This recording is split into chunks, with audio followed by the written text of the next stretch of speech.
Hello and welcome to this video.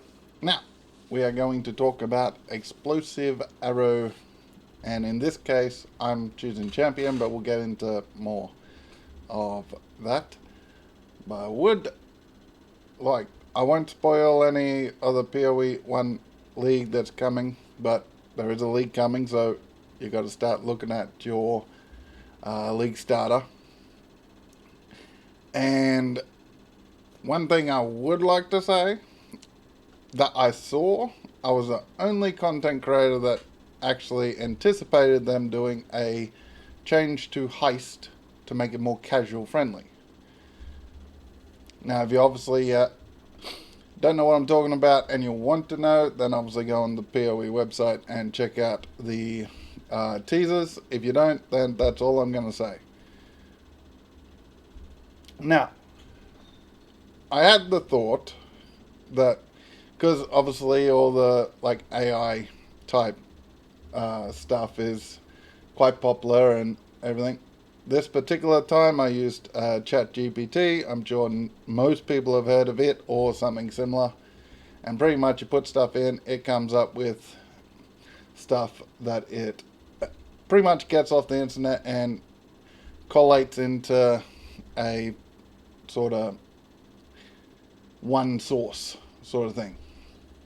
So I figured, could we actually create a build using ChatGPT, obviously tweaking a little with my own personal stuff, but could we use it to create a league starter for us that actually gets us to Endgame and possibly beyond, but it's at least enough to do most or all the stuff I want to do with my league starter.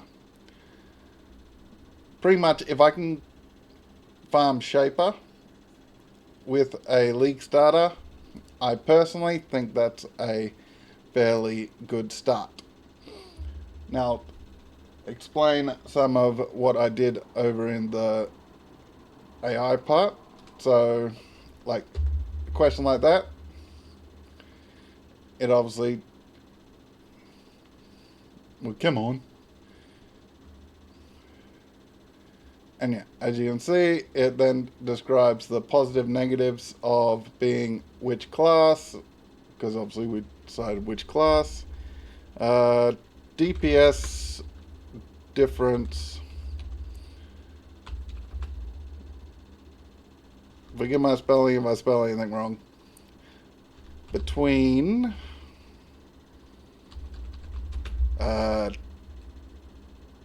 totem versus self-cast.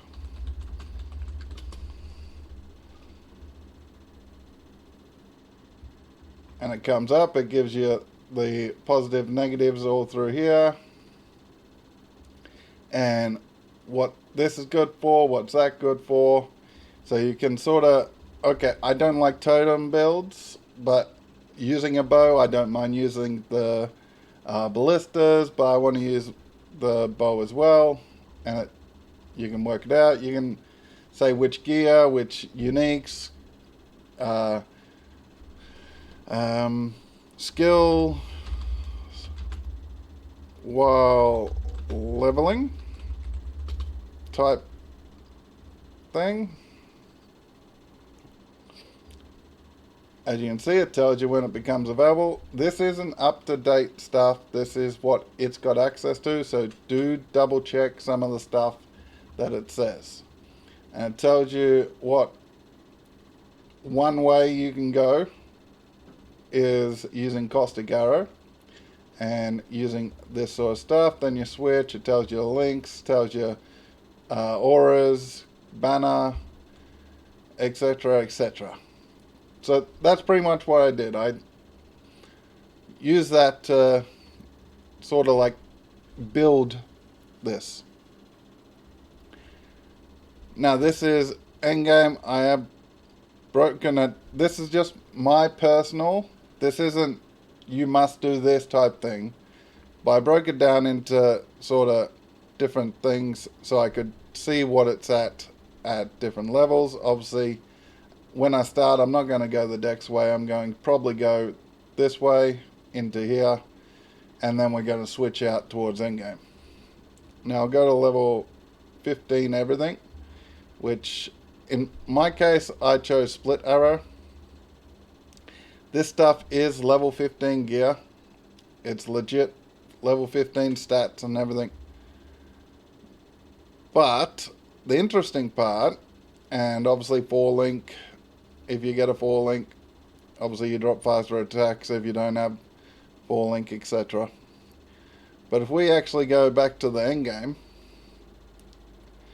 and then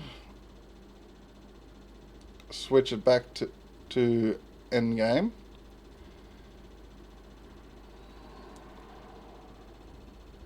we're actually at end game with level 15 gear.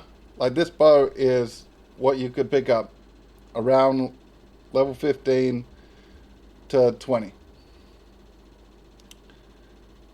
We're actually doing 406k with a 1.2 mil DPS on the Ignite. So we are not bound by gear doing this. And I'll end a campaign sort of thing. And then I also did the end of campaign. I dropped all the skills down. I'm on a 4 link. Obviously, we're about level 17 with most of our skills, so I dropped it down. This stuff is negative because we don't have some of the towards end campaign gear. We don't have the regen or anything come from pretty much any source. We're trying to get on gear as we go. But as you can see, almost 100k with a couple of 100k DPS at the end of campaign on level 15 gear. So pretty much you pass Act 1, maybe halfway through Act 2, depending on how quick you are. You'll have this gear for the rest of the campaign, let's just say. And you'll end up with being able to complete the campaign with the gear. So I'm out of the way. And Ascendancy wise, obviously by the time we're about 75, maybe towards 80, depending on how this goes, this is strong enough to do with proper gear for end of campaign. This should be strong enough that we can do all 3 labs that we unlocked through the campaign. So we're going to take Fortitude first. Fortification is just keeps us alive. It's that simple. It just keeps us alive. Then we'll probably take Unstoppable Hero for the attack speed and also the armor evasion per 20, and we got a maximum of 20, but we're full fortification. But obviously we could increase that with the fortification one over here, but we're not going to. So this is permanent attack speed and armor evasion, and then we would go over to taunt on hit, and then they take more damage and they can't evade our hits. So that's the 3 we're going to take. I'll go end game and show you. We're going to take inspirational. Now I'm not going to use a banner more than likely, but we do have the choice because I want this for the 30% effect of non-curse auras. If you look down, you'll see what we'd lose by taking it off. Pretty much it gives us a defensive layer. Excuse me. It gives us a defensive layer, and the more we build up our defenses, the more this helps. Obviously it depends on aura, non-curse auras, determination and grace. Now this you can pick or choose whether you take.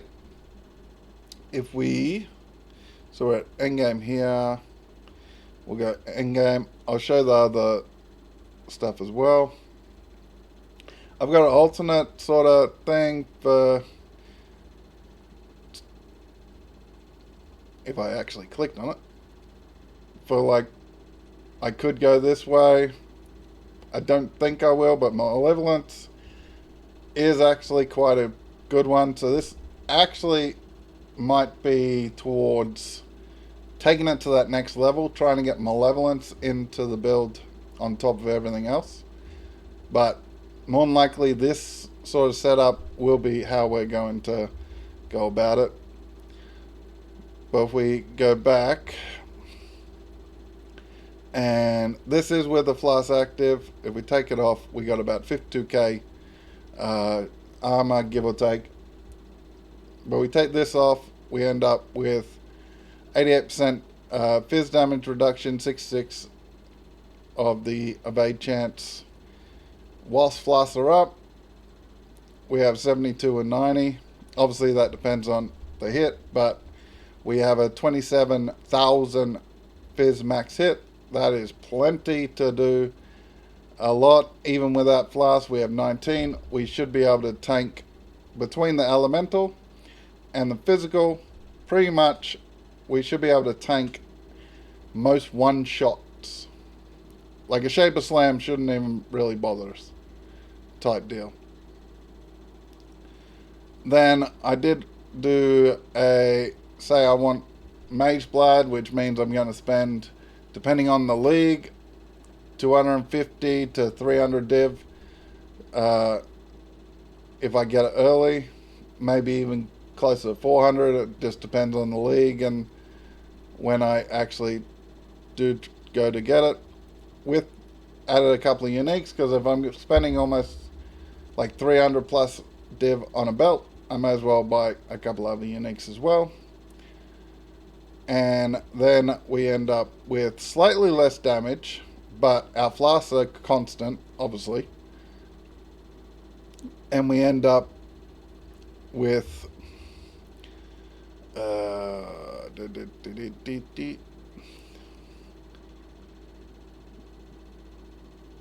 the overall sort of balanced build. We don't have to worry about flasks or anything.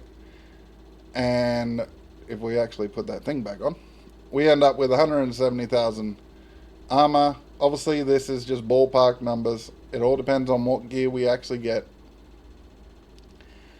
And yeah, so, and then we end up with 47k fizz hit. Pretty much Rogue Exiles shouldn't be able to give us much of a issue. Resistance and stuff we'll have to get wherever we can get. It's just that simple.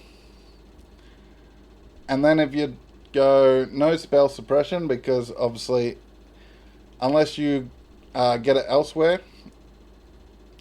obviously if you don't have the gear piece doing it, you drop slightly.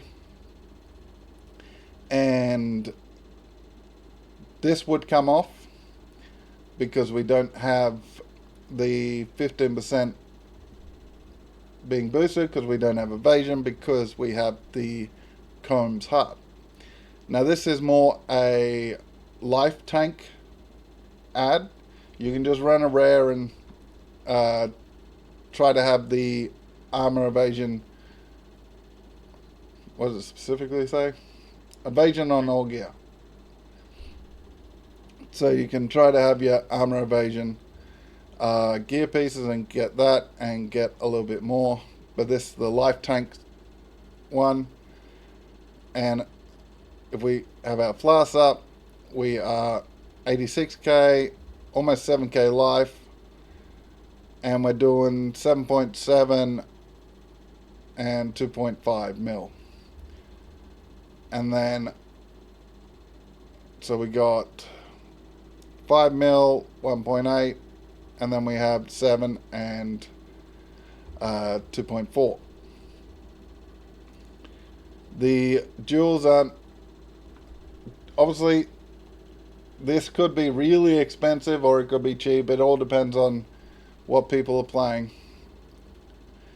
But yeah, It's level 100. I would recommend you would take these off first, and then these, and the rest obviously as you go following the tree. I'll quickly go through. So level 15, we're obviously down here. Then we add some more, we get some, adding some more damage. We're coming up here. You can take this jewel slot and put whatever you want that fixes anything at that point. We get some more life, which keeps us alive. Some more damage. Then we're going up to 55, where we take Ancestral Bond. Now, taking Ancestral Bond means our totems are everything. So we can dodge mechanics and all that and not worry about it and just let our totems do everything. You don't have to take it. As I explained in the start, you can be a self-caster with ballistas. And then obviously adding more damage. We're getting some mana reservation, because the more mana reservation we get, obviously you can get jewels of mana reservation as well on top of that. The more mana reservation, the more auras we can get, the more it gets buffed by everything we're doing. Then we're obviously working down, and we're endurance charge stacking to a degree. We're getting 6, and 6 for a duelist is pretty good, because we obviously got to travel quite far. We got one down here, one over here, and one here. Then this is a important add. You can have Enduring Cry up to this point, but we're going to add this when we feel like we need it, or we can fit it in without sacrificing anything as far as passive tree. And pretty much it would just make sure we got endurance charges when we need it. You can still run Enduring Cry. Then to finish off, we start taking like spell suppression, and then we come up here for a little bit more DPS. So let me know what you think.